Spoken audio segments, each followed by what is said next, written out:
دوستو آج کی اس ویڈیو میں آپ کو ارطغرل غازی کی زندگی کی کہانی کے بارے میں بتاؤں گا۔ وہ بچپن سے ہی نڈر، بے باک اور بہادر تھا۔ اس کو گھڑ سواری، تیر اندازی اور تلوار بازی اپنے باپ سے ورثے میں ملی تھی۔ وہ طاقتور ہونے کے ساتھ ساتھ بے حد ذہین تھا، اسی وجہ سے اس کا باپ اس پر بھروسہ کرتا تھا۔ اس کا تعلق آغوس ترکوں کے کائی قبیلے سے تھا۔ اس کے باپ کا نام سلیمان شاہ تھا جو کائی قبیلے کا سردار تھا۔ تاریخ اس بہادر کو ارطغرل غازی کے نام سے جانتی ہے۔ سلطنت عثمانیہ کا بانی سلطان عثمان اول اسی کا بیٹا تھا۔ دوستو جب ارطغرل غازی پیدا ہوا تو اس وقت ترک قبیلوں کی شکل میں رہتے تھے اور تمام قبیلے خانہ بدوش تھے، جو جہاں سبز علاقہ اور پانی دیکھتے وہاں ڈیرا ڈال لیتے۔ ان قبیلوں میں سے ایک قبیلے کا نام کائی قبیلہ تھا، جو باقی تمام قبیلوں سے بڑا اور طاقتور سمجھا جاتا تھا۔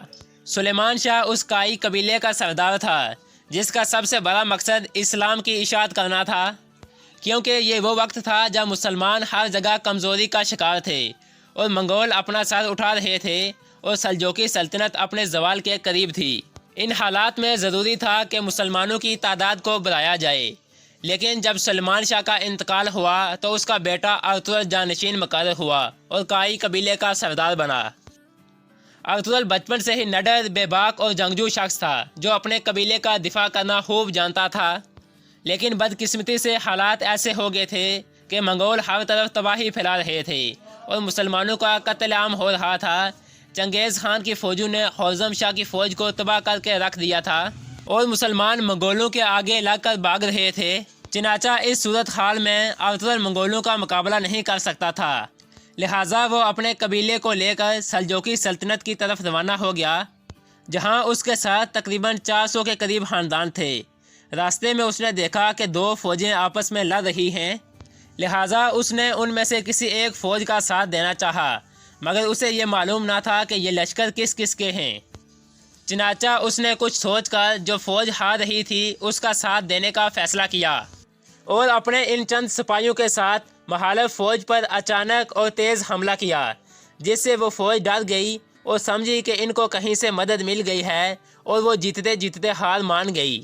بعد میں ارطغرل کو معلوم ہوا کہ اس نے جس فوج کا ساتھ دیا تھا وہ سلجوقی سلطان علاؤ الدین کی فوج تھی، لیکن مخالف فوج کے بارے میں اختلاف پایا جاتا ہے۔ بعض کے مطابق وہ عیسائی فوج تھی اور اکثر کے مطابق وہ تاتاری تھے۔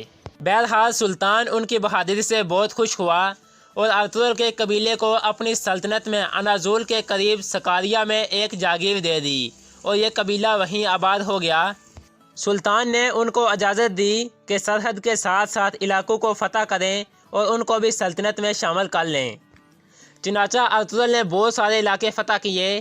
ان فتوحات کا نتیجہ یہ ہوا کہ باقی بہت سے ترک قبائل بھی ارطغرل کے ساتھ مل گئے اور اسے اپنا سردار تسلیم کر لیا۔ ادھر ارطغرل سلطان علاؤ الدین کا نائب رہا اور اس کی طاقت میں بھی دن بدن اضافہ ہوتا رہا۔ شہر اور برسا کے درمیان ایک مقام پر علاؤ الدین کے نائب کے طور پر جب ارطغرل غازی نے منگولوں اور بازنطینیوں کی متحدہ فوج کو شکست دی تو سلطان نے اس شہر کے ساتھ ساتھ ارطغرل غازی کو بھی انعام سے نوازا۔ اس نے پوری ریاست کا نام سلطان ونی رکھا۔ اس نے ارطغرل غازی کو اپنی فرنٹ لائن آرمی ٹروپ کا کمانڈر بھی بنایا۔ اس وسیع و عریض علاقے سلطان ونی میں چراگاہوں اور زرخیز زمینوں کے علاوہ بے شمار قلعے بھی تھے، لیکن سلطان ونی کا زیادہ تر علاقہ ضدی لیڈروں کے قبضے میں تھا۔ لیکن اپنی اتھارٹی کو مکمل طور پر قائم کرنے کے لیے ارطغرل غازی اور بعد میں ان کے بیٹے عثمان غازی کو طویل عرصے تک لڑنا پڑا۔ دوستو ایک زمیندار کے لیے اتنی بڑی طاقت اور اثر و رسوخ حاصل کرنا ایک بہت بڑی کامیابی تھا۔ آخرکار 1281 عیسوی میں 90 سال کی عمر میں ارطغرل غازی اپنے خالق حقیقی سے جا ملا۔ ارطغرل غازی کی وفات کے بعد ان کا جانشین ان کا سب سے چھوٹا بیٹا عثمان تخت نشین پر براجمان ہوا۔ عثمان بھی اپنے والد کی طرح نڈر، بے باک اور بہادر شخص تھا۔